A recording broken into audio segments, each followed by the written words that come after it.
Ministerului Antreprenoriat și Universității Naționale la Gazilul, Academiei, Fondul Organizator, Institutul Cultural Român, Acțiunii Culturale, Consiliul Specializat, Societatea Academiei de Religie, Partenerii Statului, Ambasada Franței, Institutul Francez, Organizația Internațională a Franței, Ambasada Republicii Federale Române, Institutul Consulatul Germaniei la Sibiu, Centrul Cultural Român Sibiu, Institutul de Est România, Ambasada Spaniei, Institutul Cervantes, Acțiuni Culturale Spaniole, Ambasada Austriei București, Forumul Cultural Austriac, Ambasada Belgiei, Parlamentul Serb Internațional, Ambasada Rusiei, Ambasada Canadei, Ambasada Republicii Palestineze, Ministerul Culturii, Ambasada Republicii Române, Institutul Polonez, Ambasada Republicii Moldova, M-am obișnuit cu toate bârfele, dar țin să mi se recunoască și să mi se respecte un singur merit. Am fost prima femeie din țara mea care am dovedit cu fapte cultul meu pentru aviație. Pe altarul acestui cult nu am precupețit nicio jertfă, purtând pe trupul meu până la mormânt semnele abia cicatrizate ale rănilor cu care mi-am plătit botezul în zările văzduhului.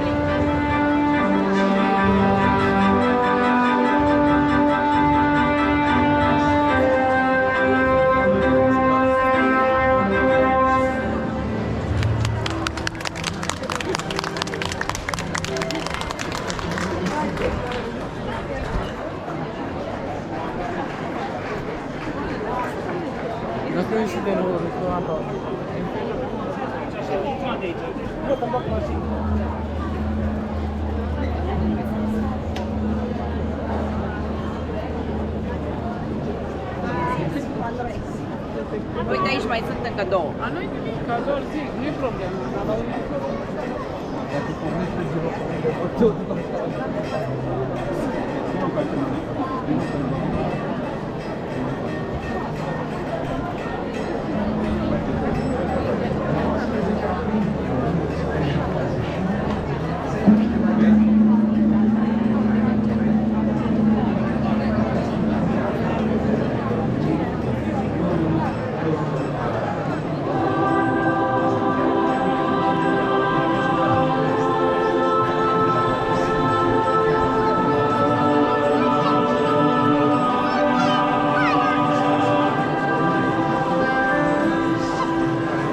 La 10 mai 1894 s-a născut la București Elvira Popescu, actriță de teatru și film care a făcut o formidabilă carieră în Franța. A absolvit Conservatorul de Artă Dramatică din București și a fost angajată la Teatrul Național, unde i s-au dat încă de la începutul carierei sale roluri principale. Autorii francezi au ocupat un loc de predilecție în repertoriul ei, iar lui Verneuil, la vremea aceea unul dintre cei mai spirituali și în vog autori de vodevilluri, a fost favoritul.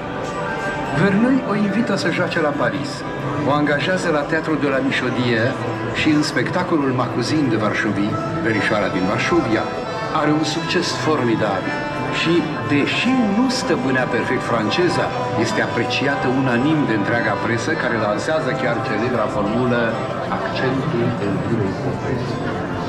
Spectacolele ei țineau pentru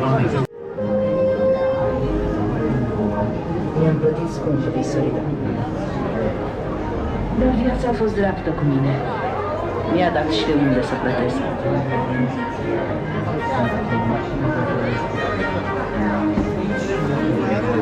Opera română. Opera română este realitate.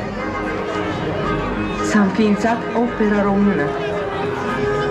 Acum e rândul vostru, dragii mei, să duceți mai departe ce este românesc.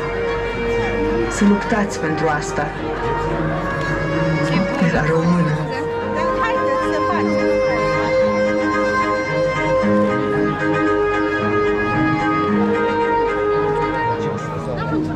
A două. Ok. Hai ce uscara, mă. Hai ce uscara. Caramel. Salty caramel. Salty? Yes.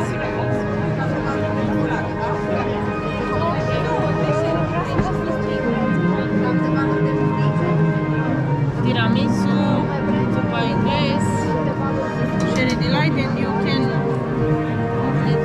I researched there.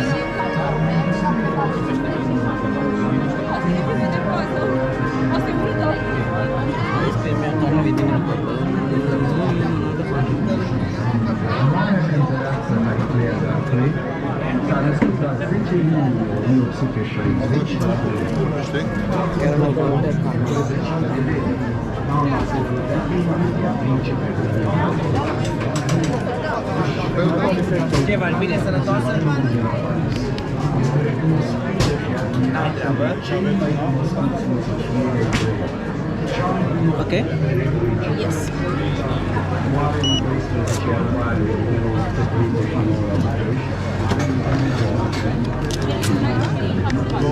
Invers. Thank you.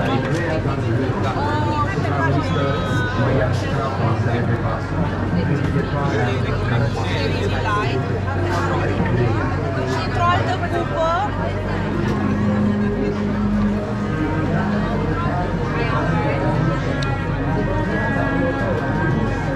Ice cream itu gata mana ni katiya kang inno kan. Ta ana mau bibit.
ar fi viața mea, vesel, trist, tot l-aș cânta, nu aș rata nicio notă.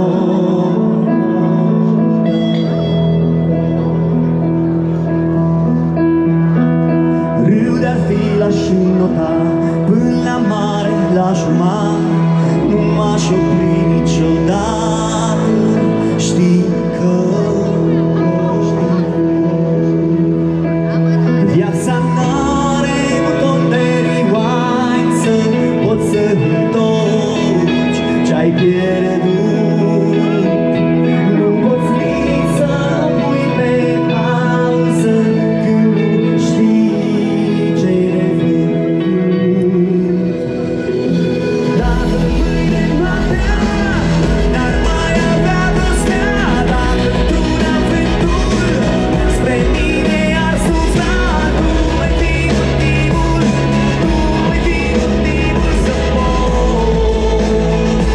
să pot să iau de la capăt. Dacă mâine cerul ar fi prea plin de nori, dacă nicio rază nu m-ar atinge zor, tu mai fii motivul,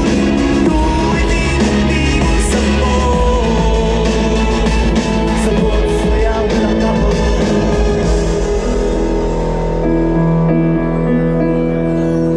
Inima ca un copil spre țări calde ne-a văzut atunci când e suflet iar.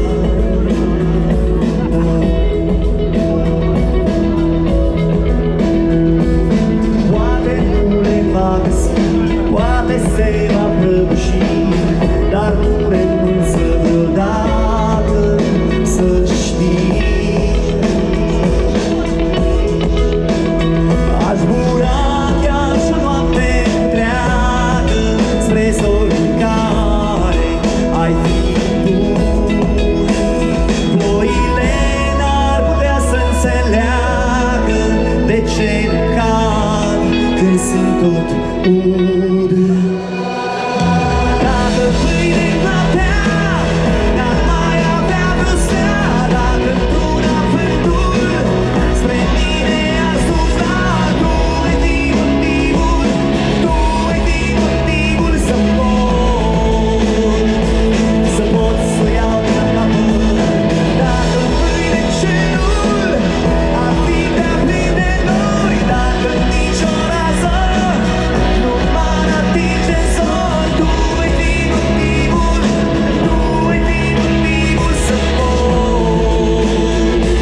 să pot să iau de la capăt. Să pot să iau de la capăt. Să pot să iau de la capăt. Să pot să iau de la capăt. Să pot să iau de la capăt.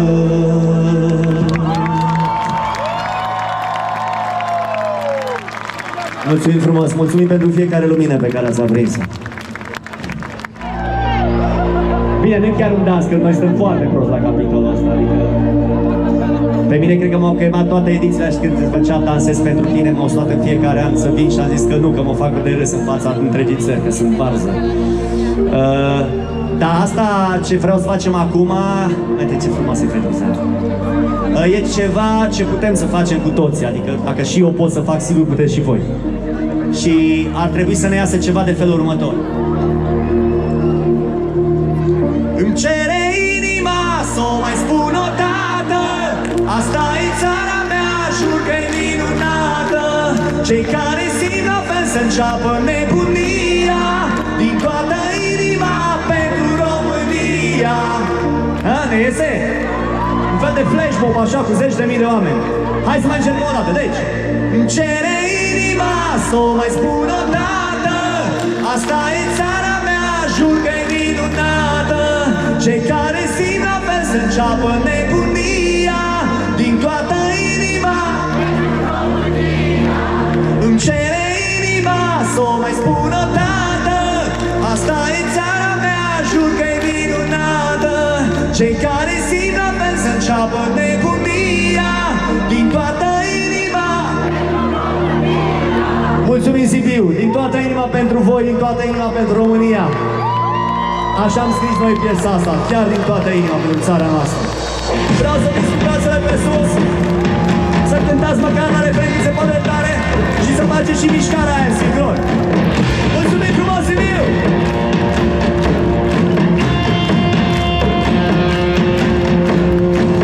Am mers pe sârmă de 1000 de ori și nici măcar nu am avut vreun antrenor, nici vreun ajutor. Am stat în vară de 1000 de ori, dar e un hagi în mine care știe să dea gol, să mă facă învingător. Viața trece în viteză, în dopă și o paranteză și oricum mi-ar fi de greu, să de fain mă găsești mereu. Îmi cere inima să o mai spun o dată, asta e țara mea, jur că-i minunată. Cei care simt la fel să înceapă nebunia, din toată inima pentru România. Îmi cere inima să o mai spun o dată, asta e țara mea, jur că-i minunată. Cei care simt la fel să înceapă nebunia, din toată inima pentru România. Oh,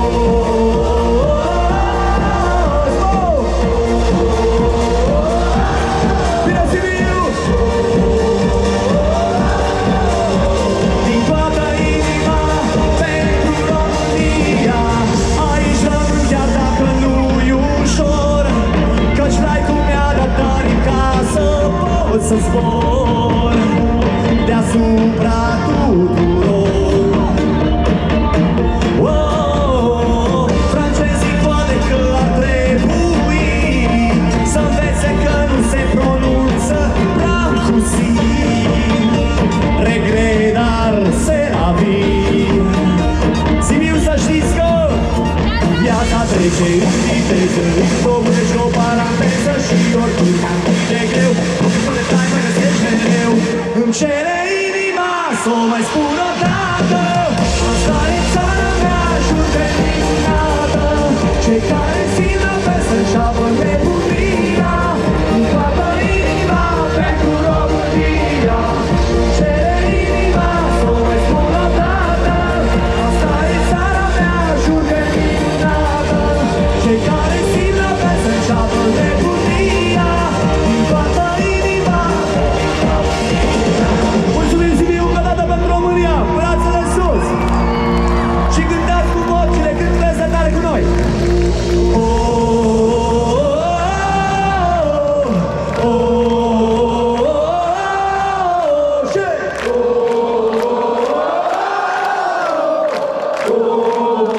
Incredibil se aude, bine Sibiu!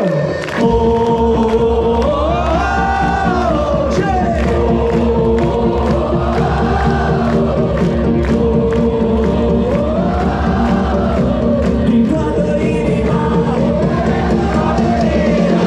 îmi cere inima să o mai spun o dată, asta e țara mea, jur că-i minunată. Cei care simt la fel să înceapă nebunia, din toată inima pentru România. Îmi cere inima să o mai spun o dată, asta e țara mea, jur că-i minunată. Cei care simt la fel să înceapă nebunia, din toată inima pentru România.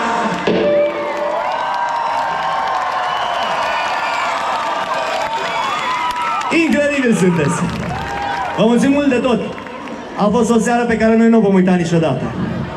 Excepțională a fost, nu pot să... Mulțumim Sibiu! Aici pe scenă au fost Bali la bas, Adi la clape, Oliver la tope, Gabi la chitară, iar de la acest microfon vă salută și vă spune: te iubesc Sibiu! Călin! Vă iubim mult de tot! La revedere! She is sorry,